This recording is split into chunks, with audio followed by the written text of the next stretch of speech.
এর আগেও যুদ্ধ হয়েছে, তবে ইসরায়েল এতটা শক্তিশালী দেশ যে তেমন কিছু মনে হয়নি। অভ্যাস ছিল গত 2 বছরে।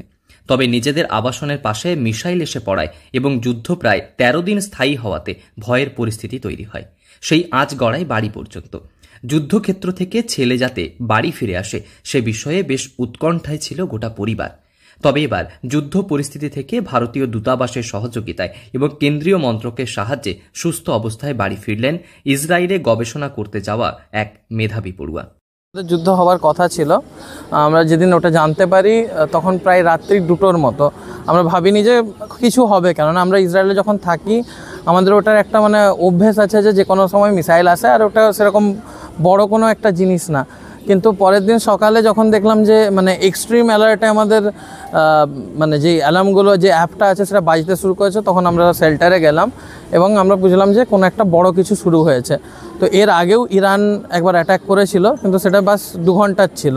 আমরা ভাবলাম যে এটা 2 ঘন্টায় বোধহয় শেষ হয়ে যাবে, কিন্তু পরবর্তী সময়ে এটা একটা প্রায় 13 দিনের লম্বা যুদ্ধ হলো। তো এই 13 দিনের লম্বা যুদ্ধে প্রথম 9 দিন 10 দিন আমাদের কারোরই কিছু সেরকম মনে হয়নি, কেননা ওটা একটা আমরা জানি যে ইসরায়েল খুব অত্যন্ত প্রোটেক্টেড একটা জায়গা। ওদের এয়ার ডিফেন্স থেকে শুরু করে ওদের মিলিটারি সমস্ত কিছুই খুবই উন্নত। বাড়ি ফিরতে স্বস্তিতে বাবা মা, তবে আবারও ফিরতে চান নিজের গবেষণার কাজে। যুদ্ধক্ষেত্র থেকে ভয়াবহ অভিজ্ঞতার কথা শোনালেন এক গবেষক পড়ুয়া। গবেষণা করার জন্য জঙ্গলমহলের প্রত্যন্ত এক গ্রাম থেকে ইসরায়েল পাড়ি দিয়েছিল এক গবেষক পড়ুয়া। প্রায় বছর 2-এর বেশি সময় অতিক্রান্ত, আর বছর 2 হলেই শেষ হয়ে যাবে পড়াশুনো। তবে 2 বছরের অভিজ্ঞতা থেকে জানিয়েছেন সামরিক দিক থেকে শক্তিশালী দেশ ইসরায়েল।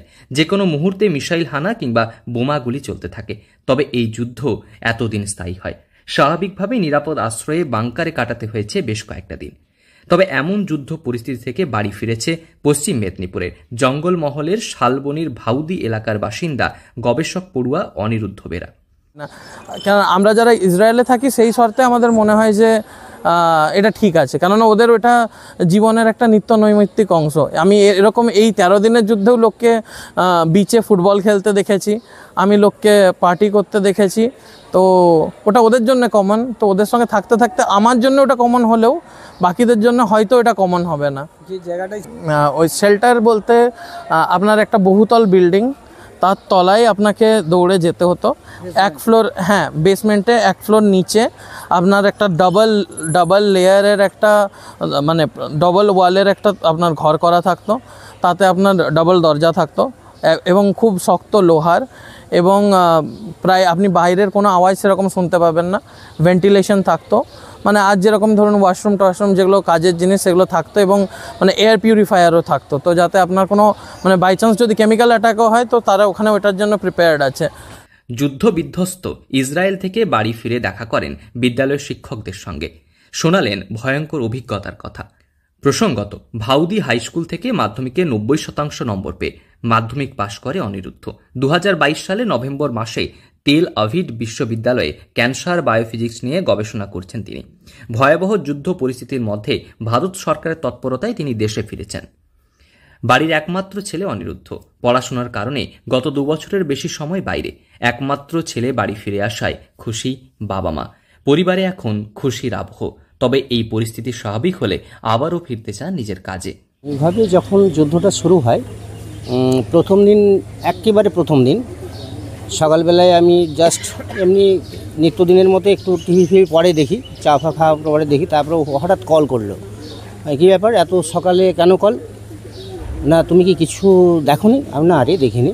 না, রাত্রে তো ইরানকে তো পুরো একদম করে দিয়েছে, ওদের তো বিভিন্ন জায়গায় বেশ ফায়ার করে এসছে।